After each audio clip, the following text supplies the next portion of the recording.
জনাব তারেক রহমান জিয়ার দৃষ্টি আকর্ষণ করে বলতে চাচ্ছি, এত বছর রাজনীতি করে এই ফলাফল যদি পায়, ইটস ট্রুলি ডিসহার্টেনিং। চাঁদাবাজি নামে যদি এই মিথ্যা অপবাদ দেয় without any proper evidence, without any proper investigation, এটা তো আমরা অ্যাকসেপ্ট করতে পারতেছি না। আমি একজন রাজনীতিবিদ, রাজনীতির মধ্যে পক্ষে বিপক্ষে থাকবে, এটাই স্বাভাবিক। কিন্তু আমার বক্তব্য হলো যে আমাকে বহিষ্কার করেছে, এটার বিরুদ্ধে আমার কোনো রাগ অনুরাগ কিছুই নেই। সংগঠন এই কাজটি করতে পারে, আমি সংগঠনকে সাধুবাদ জানাই। কিন্তু আমাকে একজন যে চাঁদাবাজ বলা হলো, কিসের ভিত্তিতে চাঁদাবাজ বলা হলো?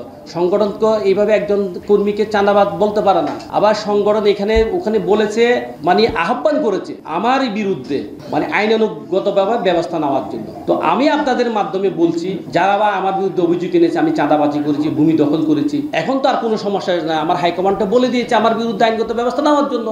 সে আমার বিরুদ্ধে থানায় মামলা করতে পারে, কোর্টে মামলা করতে পারে, আপনাদের সহযোগিতা তারা নিতে পারে। একটা অভিযোগ, একটা মামলা করে নিয়ে আসেন আমার সামনে।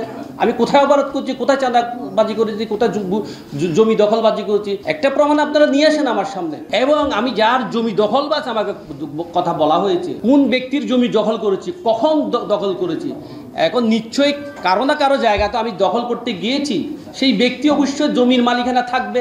আপনারা দয়া করে এই বিষয়টা আপনারা জাস্টিফাই করবেন, অ্যানালাইসিস করবেন, তাদের থেকে অবশ্যই আপনারা জিজ্ঞেস করবেন। আমি দীর্ঘদিন ফেসিবাদী সরকারের বিরুদ্ধে আন্দোলন করেছি, আপনারা জানেন 17টি বছর আন্দোলন করেছি। আমার বিরুদ্ধে 58টার অধিক মামলা হয়েছে, বারংবার কিন্তু আমি জেলে গিয়েছি। কিন্তু ফেসিবাদী সরকারের আমলে চট্টগ্রাম শহরে 41টি ওয়ার্ডে 15টি থানায় আমার বিরুদ্ধে কোনো চাঁদাবাজির অভিযোগ নাই, একটা জিডিও নাই, একটা মামলাও নাই। আমাকে যদি আপনারা প্রমাণ দেখাতে পারেন, আমি আপনাদের সামনে বলে দিচ্ছি আমি রাজনীতি ছেড়ে দেব। এবং আপনারা বিচারের যে সিদ্ধান্ত নিয়ে আমার বিচার করবে, আমি সেই সিদ্ধান্তে মাথা নুয়ে নিব। আজকে যে আমাদেরকে বহিষ্কার করা হয়েছে, আপনারা জানেন আমাদের অনেক নেতাকর্মীদের বহিষ্কার করা হয়েছে, পরবর্তীতে বট বাহিনী তাদেরকে হত্যা করেছে, লক কেটে দিয়েছে। আমাকে ফেসবুকে মিথ্যা বিভিন্ন আইডি থেকে আমাকে হুমকি দেওয়া হচ্ছে, আমাকে মেরে ফেলা হবে, আমাকে লক কেটে দেওয়া হবে, আমার 3 ভাইকে মেরে ফেলা হবে, আমি এবং আমার ভাই জাভেদ, আমার ভাই সাদ্দাম, আমার 3 জনকে মেরে ফেলা হবে। কালকে যদি আমাকে মেরে ফেলে এই দায়িত্ব কে নেবে? এই দায়ভার কে নেবে? আমরা রাজনীতি করি, দেশের জন্য রাজনীতি করি, জনগণের কল্যাণে কাজ করার জন্য, রাষ্ট্রের কল্যাণে কাজ করার জন্য রাজনীতি করি। বাংলাদেশ জাতীয় দল বিএনপিকে বিশ্বাস করি, শহীদ প্রেসিডেন্ট জিয়া রহমানের আদর্শকে বিশ্বাস করি বলে, দেশপ্রেমে উদ্বুদ্ধ হয়েছি বলে আমরা রাজনীতি করি। আজকে আমরা জনগণের কল্যাণে কাজ করতে গিয়ে নিজের জীবনের সর্বোচ্চ আমরা উজাড় করে দিয়েছি, আমি নিজেই উজাড় করে দিয়েছি। আমাদের অভিভাবক, আমাদের ভারপ্রাপ্ত চেয়ারম্যান জনাব তারেক রহমানের প্রতি আমি দৃষ্টি আকর্ষণ করার জন্য এই সাংবাদিক সম্মেলন করছি। আমাকে বহিষ্কার করেছে, তার প্রতিবাদে কিন্তু আমি সাংবাদিক সম্মেলন করছি না। আমার অধিকার আদায়ের জন্য আমি সাংবাদিক সম্মেলন করছি।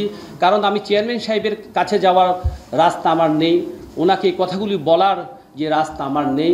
আপনাদের মাধ্যমে আমি এই বক্তব্যগুলো, আমার এই করুণ কাহিনীগুলো আমি আপনাদের মাধ্যমে আমার মাননীয় চেয়ারম্যানের কাছে পৌঁছিয়ে দেওয়ার জন্য আমি বিনীতভাবে আপনাদেরকে অনুরোধ করতে চাই। আমি জনাব তারেক রহমান জিয়ার দৃষ্টি আকর্ষণ করে বলতে চাচ্ছি, today I am speaking here as a daughter and it's truly disheartening for me to speak such things.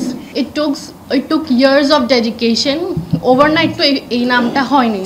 এত বছর রাজনীতি করে এই ফলাফল যদি পাই, ইটস ট্রুলি ডিসহার্টেনিং। চাঁদাবাজি নামে যদি এই মিথ্যা অপবাদ দেয় without any proper evidence, without any proper investigation, এটা তো আমরা অ্যাকসেপ্ট করতে পারতেছি না। কিভাবে অ্যাকসেপ্ট করব? কোনো ফটোগ্রাফ, কোনো ভিডিও, কোনো এভিডেন্স, কোনো কিছু ছাড়াই একটা মানুষের নামে এইভাবে একটা মানুষকে ডিফেম তো করা যায় না। পুরো সোশ্যাল মিডিয়াতে নানাভাবে রিউমার স্প্রেড করতেছে। 5 আগস্টের পর আমাদের ফ্যামিলিতে 5টা গাড়ি আছে, বিল্ডিং হয়েছে, আমরা এটা করতেছি, ওটা করতেছি। এটা তো আমাদের ফ্যামিলিকে মেন্টালি হ্যারাস করা হচ্ছে। পরবর্তীতে আমাদের ফ্যামিলিকে যদি এভাবে টার্গেট করা হয়, এটা দায়ভার কে নিবে?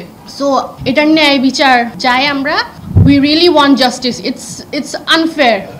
আমার বাবা বিগত 20 বছর ধরে রাজনীতি করতেছে।